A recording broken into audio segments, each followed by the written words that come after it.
Oke, jadi di video kali ini kita akan membahas mengenai mekanika statika lagi, yaitu mengenai bab gaya.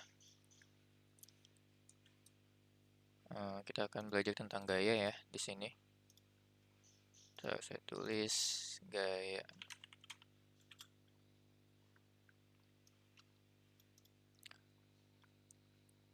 Nah, jadi di sini kita mempelajari tentang apa aja ya mengenai gaya. Yang pertama kita akan menguraikan apa itu gaya.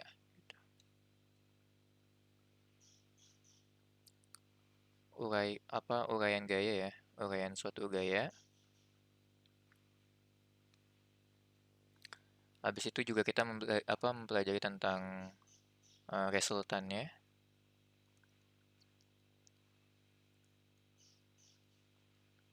Dan kita akan mempelajari tentang gaya itu bisa kita cari dengan menggunakan metode analisis maupun grafis.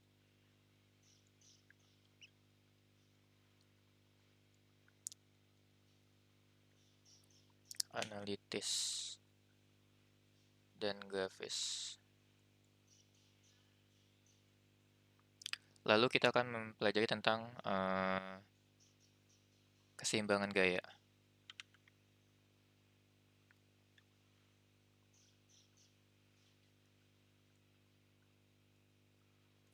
Nah, sekarang kita akan mempelajari suatu gaya. Gaya itu apa sih? Gitu kan.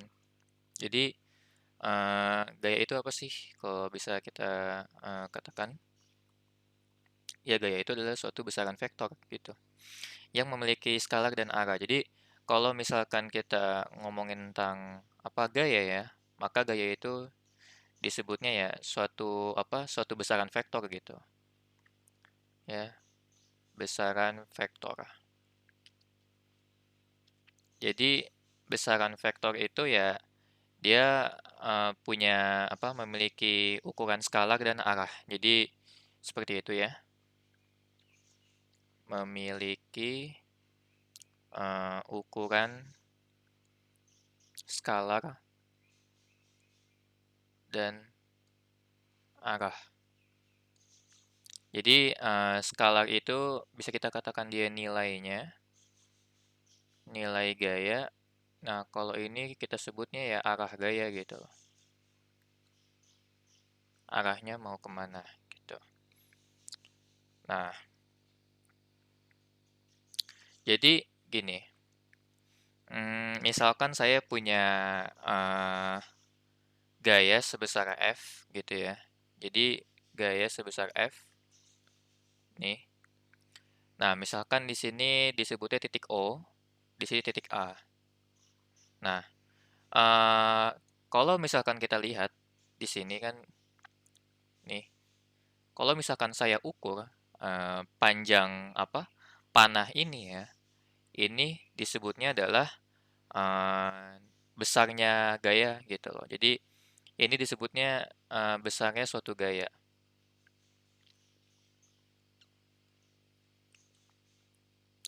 Atau skalarnya gitu ya, skalarnya ya. Nah, jadi panjang dari O ke A, dari O ke A ini adalah nilai gayanya gitu ya. Nah, untuk untuk arahnya, dia kan arahnya kemana ini? Kalau bisa dikatakan dia arahnya ke kanan atas ya. Nah, kanan atas ya, itu disebutnya vektor. Arahnya kanan atas. Seperti itu. Dan kalau misalkan saya bikin garis putus-putus di sini, garis putus-putus ini disebut sebagai garis kerja.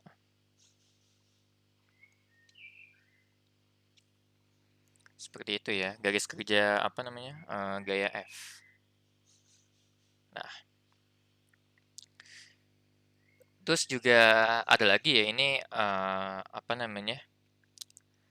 ini kita kayak suatu bukan suatu gaya lagi, cuman ada suatu besaran lagi ya.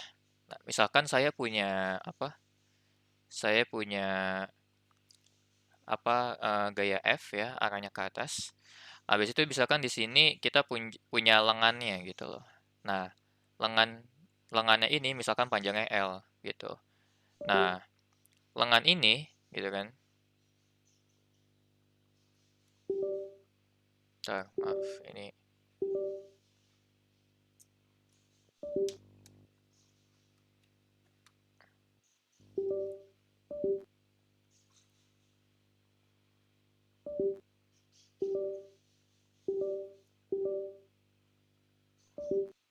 maaf guys, ini nggak bisa nih. Nah, oke kita lanjut lagi ya. Nah, titik yang tadi saya berikan tadi misalkan itu O, habis itu misalkan ini A gitu kan ya. Panjang O ke A ini misalkan ini bukan gaya ya, tetapi kayak lengannya ya. Lengannya dari suatu gaya itu disebutnya L, kita panjangnya L. Nah, F-nya itu dia arahnya ke apa namanya ke atas sini ya. Dia nah antara antara gaya F dengan L ini dia ngebentuk sudut 90 derajat ya. Nah, kalau misalkan F kali L, maka kita bisa katakan ini adalah momen. Yang nanti kalau misalkan arahnya itu dia, ya arahnya searah jarum jam ya. Kalau misalkan kalau misalkan eh, F-nya itu dia naik gitu kan, dia ke atas arahnya, maka dia akan memutar gitu, kayak mengitari gitu kan. Dimana torsinya atau putaran atau acuannya itu di titik nol, di titik O. Itu disebutnya momen. Nah, terus juga misalkan saya punya suatu balok gitu, persegi gitu kan. Di sini lintasannya. Nah, di sini saya akan berikan gaya F1 misalkan ya. Saya akan berikan gaya F ke kanan menuju balok tersebut, maka nanti balok ini dia akan bergerak dia bergerak sesuai dengan arah gayanya ya. Seperti itu ya. Ini garis putus-putus kali ini. Nah, kalau misalkan saya berikan balok, terus saya berikan dia arahnya ke atas, maka ya apa yang akan terjadi yaitu balok ini akan bergerak ya sesuai dengan arah gayanya gitu.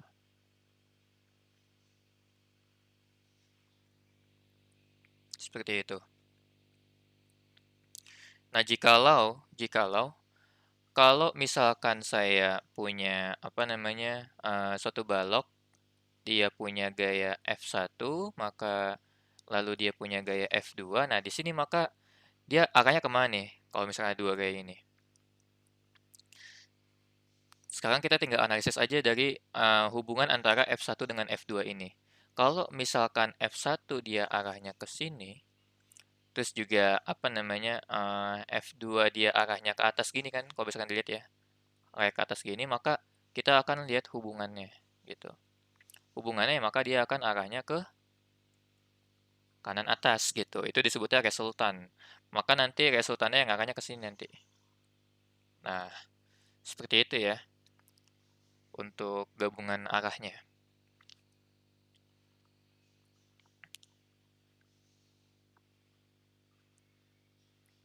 Kalau misalkan dia F1 ke kanan, habis itu F2 ke atas, maka kita butuh hubungan garis putus-putus ini nih yang saya berikan seperti kayak kotak gini nih. Nanti saya akan hubungkan antara F2 dengan F1, yaitu panjang vektor yang baru, yaitu disebut resultan gayanya. Resultan antara gaya F1 dengan F2. Seperti itu. Nah, sekarang kita ngomongin tentang istilahnya. Istilah gaya. Jadi gaya itu ada banyak ya, istilahnya. Ada yang disebut sebagai gaya konkuren sama gaya kolinier.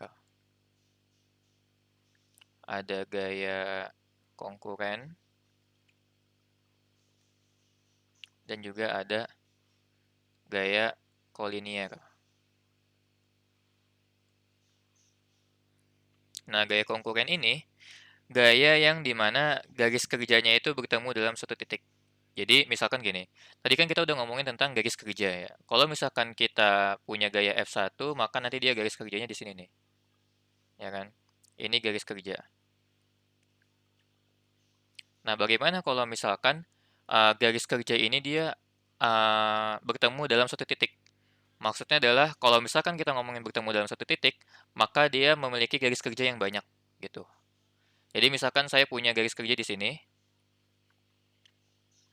misalkan garis kerja satu, habis itu pasti kalau misalkan ada kalau misalkan ada garis kerja, maka kita punya apa sih di sini? Punya gaya ya, punya gaya. Saya kasih warna merah aja deh. Nah, F1 gitu ya. Bagaimana kalau misalkan saya berikan lagi garis kerjanya di sini nih? Misalkan di sini, misalkan. Nah, garis kerja 2. Maka hal yang terjadi adalah ya kita misalkan arahnya yang bebas gitu, misalkan arah ke sini gitu. F2 gitu. Lalu kita bikin garis kerja lagi, misalkan di sini. Tuh, bisa kita lihat ya, bahwa garis kerja ini dia bertemu di satu titik, ya kan? Bertemu di satu titik, seperti itu. Nah, titik yang mana ya? Titik di sini nih, ya kan? Nah, ini disebutnya adalah gaya konkuren. Gaya yang dimana garis kerjanya itu dia apa bertemu di satu titik. Seperti itu. Saya tulis aja definisinya ya. Jadi, gaya konkuren adalah gaya-gaya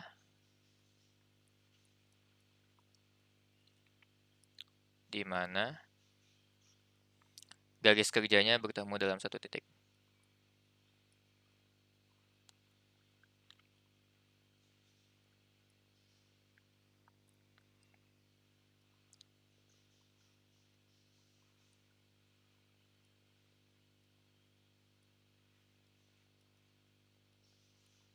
Nah, seperti itu. Nah, sekarang kita ngomongin tentang gaya kolinier.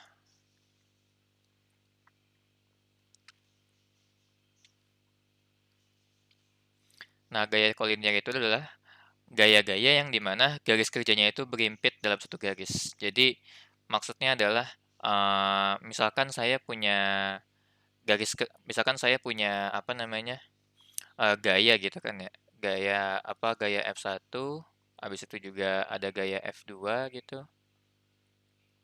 habis itu ada gaya F3 gitu. Nah, kalau misalkan kita lihat mereka ini arahnya sama ya kan. Nah, maka garis kerja mereka juga akan berimpitan gitu loh. Garis kerja yang F1 akan berimpitan dengan garis kerja F2. Tuh. Jadi sebenarnya garis kerjanya banyak ini. Jadi garis kerja apa nih? Misalkan garis kerja F1, terus dia akan berimpitan dengan garis kerja F2 gitu. Terus dia akan berimpitan dengan garis kerja F3. Nah, ini disebutnya adalah gaya konkuren. Jadi kalau bisa katakan mereka mereka bertiga ini F1, F2 dan F3 ini dia memiliki arah yang sama.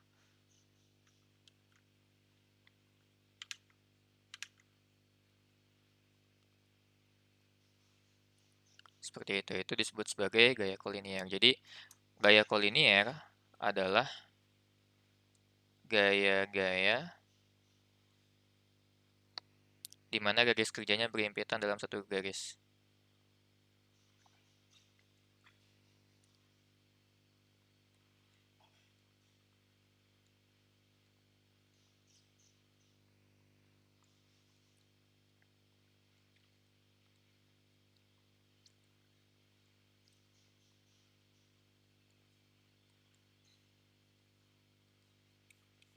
Seperti itu ya, untuk gaya kolinier. Satu lagi yang terakhir, yaitu disebutnya, oh ya tadi satu lagi saya lupa jelaskan ya. Kan ada gaya konkuren sama gaya kolinier. Satu lagi itu adalah gaya koplanar.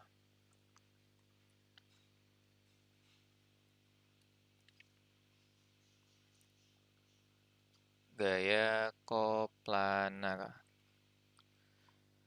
Nah, gaya koplanar ini dimana gaya yang dimana garis kerjanya itu terletak dalam satu bidang. Jadi gini,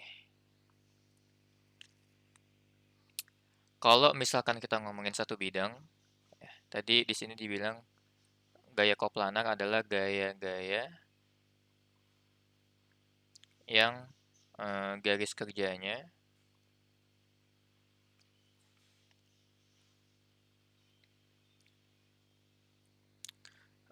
terletak dalam satu bidang.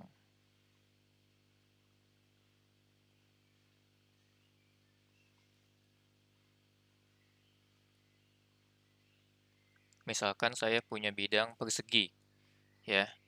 Misalkan saya punya bidang persegi ya, arahnya kayak gini aja, tidak masalah gitu kan. Nah, ini kan satu bidang ya. Nah, garis kerjanya itu ya berarti kalau misalkan saya punya apa? Gaya F1 gitu kan. Ini garis kerjanya gitu. Lalu di sini juga saya punya apa namanya? eh, F2 gitu kan, ya. Lalu di sini saya juga punya apa namanya? F3 gitu misalkan arahnya ke bawah gitu. Nah, mereka ini dia terletak di satu bidang seperti itu.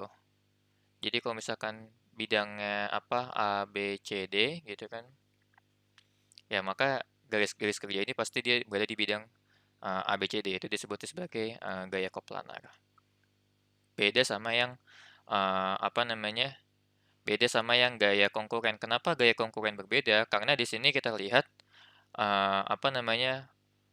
Walaupun saya bikinnya seolah-olah seperti satu bidang, tetapi ada satu lagi yang bukan di satu bidang, tetapi dia di bidang apa namanya vertikal. Kamu lihat di sini di F2, saya bikin garis kerjanya itu dia di bidang horizontal, apa di bidang vertikal, sedangkan untuk yang F3 mungkin saya bikinnya ini dia di bidang Z gitu kan ya, di bidang Z, dan untuk yang F1 saya dibikin bidang X gitu. Nah, ini mereka memiliki bidang yang berbeda gitu ya kan. Jadi gaya konkuren itu tidak sama dengan gaya koplanar gitu. Dan juga gaya koplanar juga dia pastinya dia tidak berpotongan atau enggak bisa dikatakan tidak apa garis kerjanya itu dia tidak bertemu dalam satu titik gitu. Dia cuman apa bertemunya di satu bidang doang gitu. Tuh ya kan cuma di sini doang misalkan. Di bidang apa namanya? Di bidang A, B, C, D gitu. Dan dia tidak apa namanya? Tidak bertemu di satu titik juga gitu.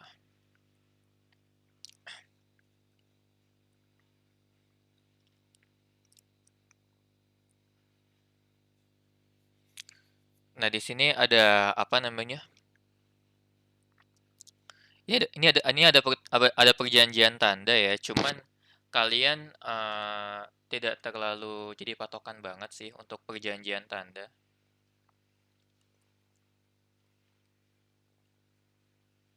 Jadi perjanjian tanda ya biasanya kalau misalkan kita mengerjakan soal-soal mekanika statika pasti nanti kalau misalkan saya punya apa namanya gaya ya yang dia arahnya ke atas, maka dia hasilnya positif gitu. Kalau misalkan saya punya gaya ya arahnya ke kanan, maka dia hasilnya positif. Terus juga kalau misalkan saya punya momen searah jarum jam ya, bisa dikatakan dia searah jarum jam, maka dia bernilai positif. Kalau misalkan gayanya kayak ke bawah, dia bernilai negatif.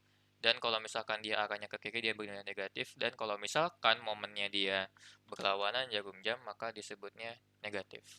Tetapi sebenarnya untuk perjanjian tanda ini ya kalian senyaman mungkin gimana gimana enaknya gitu. Kalian boleh arah gayanya itu nilainya positif boleh gitu kan. Asalkan konsisten gitu. Jadi kayak kalau kamu mau arahnya ke bawah itu positif, maka yang ke atas negatif.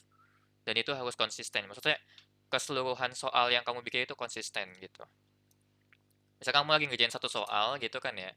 Misalkan satu soal itu ada tiga gaya arahnya ada tiga gaya gitu kan. Misalkan kamu ngerjain satu soal ketemu gaya yang arahnya ketemu tiga tiga gaya yang arahnya positif gitu kan. Misalkan kamu bertemu di satu soal, terus kamu punya 3 gaya yang arahnya ke atas gitu kan ya. Terus misalkan duanya arahnya ke bawah gitu kan ya. Maka yang saya katakan konsisten itu adalah ya kamu harus, kalau misalkan kamu maunya ini positif nih yang ke atas, maka ini yang negatif. Kalau kamu mau yang sebaliknya, kalau misalkan bawahnya positif, maka yang atasnya ini harus negatif. Dan itu harus konsisten. Jangan sampai enggak. Seperti itu ya. Dan itu berlaku untuk yang lain. Untuk yang apa gayanya arah ke kanan ke kiri juga kalian harus seperti itu, dan juga untuk yang momen juga kalian harus seperti itu. Jadi bebas ya. Intinya kalian konsisten dan juga kalian harus senyaman mungkin bagaimana enaknya gitu untuk mempermudah kalian dalam menyelesaikan suatu soal. Seperti itu ya untuk perjanjian tanda ya. Jadi itu terserah kalian, dan itu juga bersifat relatif gitu. Sekarang kita akan ngomongin tentang menguraikan suatu gaya ya. Tadi kan kita udah sebelumnya udah singgung ya bahwa gaya itu juga bisa ada 2 metode loh, ada yang metode analitis dan metode grafis. Nah, jadi untuk metode apa? Ada yang metode analitis dan juga ada yang metode grafis. Sebenarnya enaknya gini nih. Kalau misalkan cara analitis itu gini. Kalau misalkan cara analitis di sini dia bilang bahwa analitis ya. Analitis itu dia bisa dikatakan dia gaya gaya gaya dalam 2 arah gitu kan ya. Gaya dalam 2 arah yang dia tegak lurus gitu kan. Ini apa namanya umumnya seperti itu. Terus juga apa namanya untuk cara analitis itu dia umumnya digunakan sistem sumbu kartesian.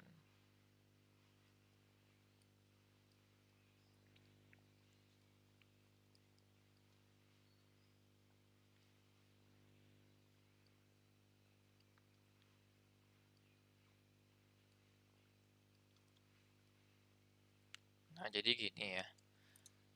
Tuh, kalau analitis, sebenarnya kalau analitis itu dia lebih hitung-hitungan ya. Jadi, misalkan saya punya gaya apa namanya F1 gitu kan ya. Di sini juga saya punya gaya apa namanya F2 gitu kan ya. Maka untuk bisa mendapatkan hasil resultannya, maka kita akan hubungkan ini dengan sumbu kartesian gitu kan. Jadi R gitu. Nah, di sini kalau misalkan kita lihat segitiga ini kan segitiga tegak lurus ya. Maksudnya segitiga apa? Segitiga siku-siku ya. Maka kita menggunakan rumus apa tuh untuk mencari gini, untuk mencari R ya. Kita gunakan rumus apa namanya Pythagoras ya. Di mana F1 kuadrat ditambah dengan F2 kuadrat gitu.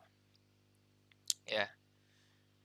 Dan sudutnya di sini alfa misalkan gitu. Dan itu, nah kalau R itu sebenarnya kalau untuk cara analisis itu dia lebih ke cara hitung-hitungan.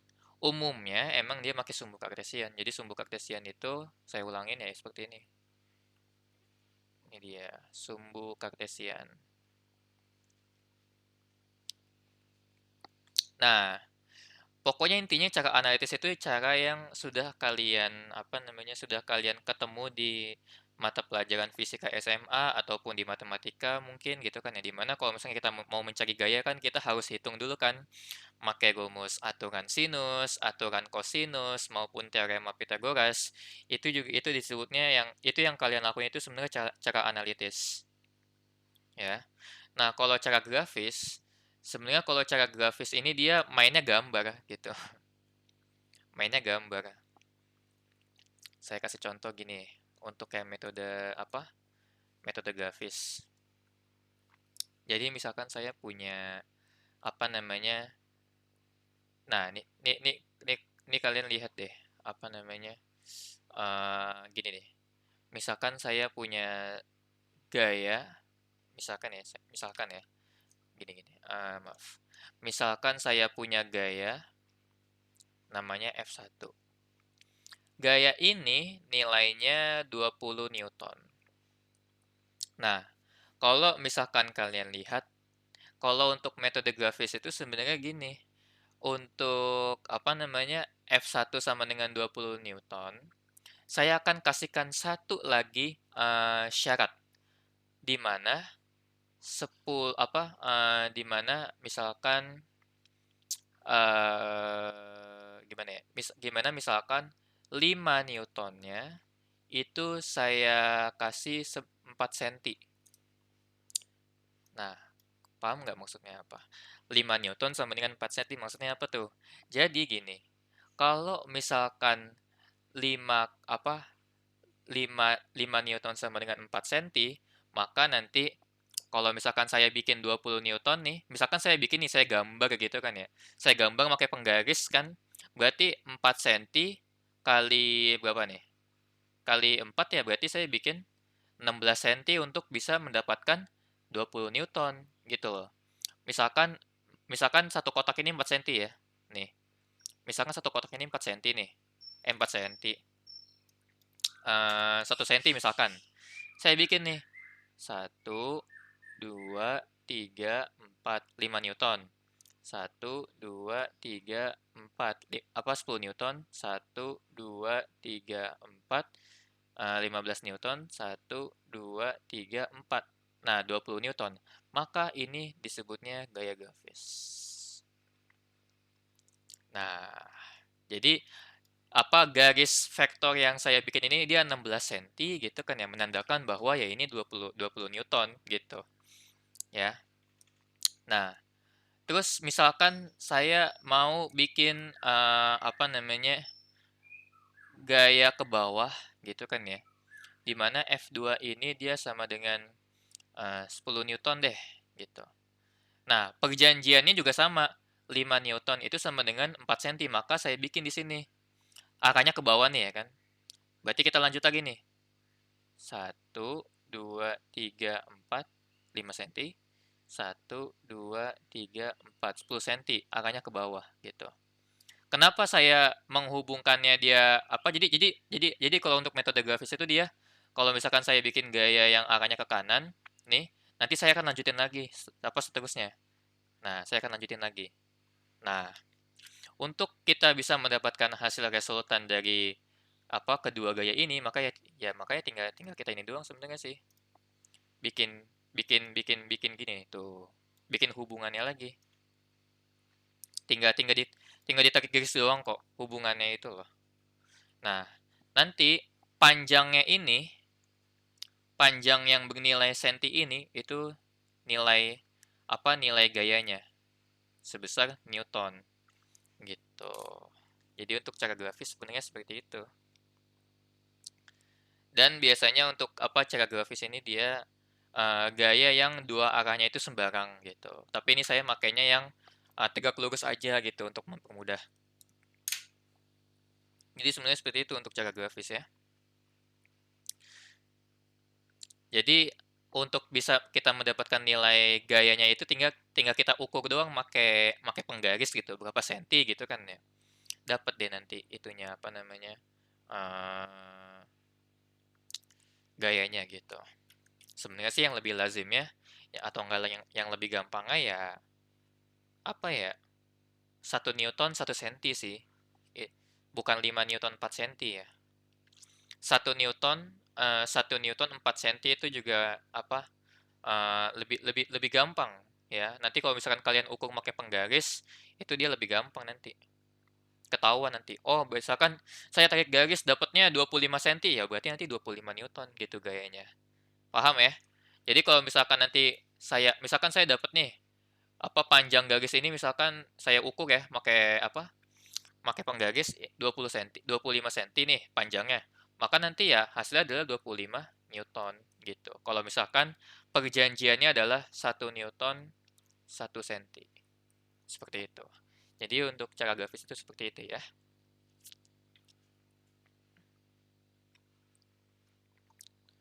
Oh, di sini ada lagi nih. Apa ini? Gaya gaya dalam bidang ya. Kita sebutnya koplana gini.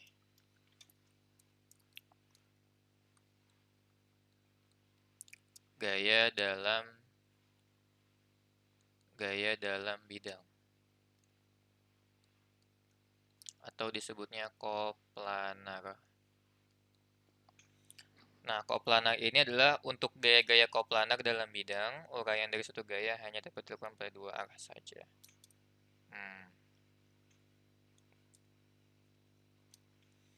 Jadi arah gaya dalam bidang ya. Bidangnya ini bidang apa? Bidang yang saya bikin ini misalkan bidang XY ya. Jadi misalkan saya bikin bidang XY nih, YX gitu kan. Nah, saya bikin gaya di sini. Ini garis-garis gayanya. Saya bikin di sini. Ini garis-garis gayanya, gitu kan ya. Maka nanti untuk menghubungkan antara ini ya tinggal kita bikin aja hubungannya di sini. Tuh. Seperti itu ya. Kayak gitu sih untuk gaya dalam bidang. Gaya koplanar. Ini saya juga kurang ini sih.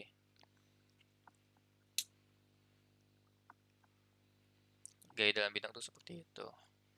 Jadi saya akan jelaskan aja bahwa untuk gaya koplanar atau gaya dalam bidang adalah untuk gaya-gaya koplanar atau dalam bidang uraian dari suatu gaya, uraian dari suatu gaya hanya dapat dilakukan oleh dua gaya saja.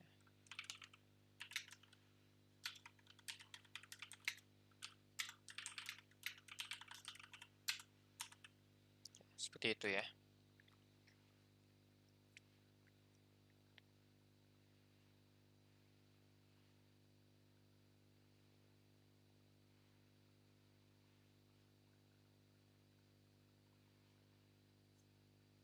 Oke, sampai sini dulu video kita kali ini. Nanti untuk subbab selanjutnya mengenai gaya itu kita ngomongin tentang penjumlahan gaya. Nah, itu nanti kita akan lanjut di part berikutnya aja ya. Penjumlahan gaya gitu. Nanti kita akan lanjut di part berikutnya saja.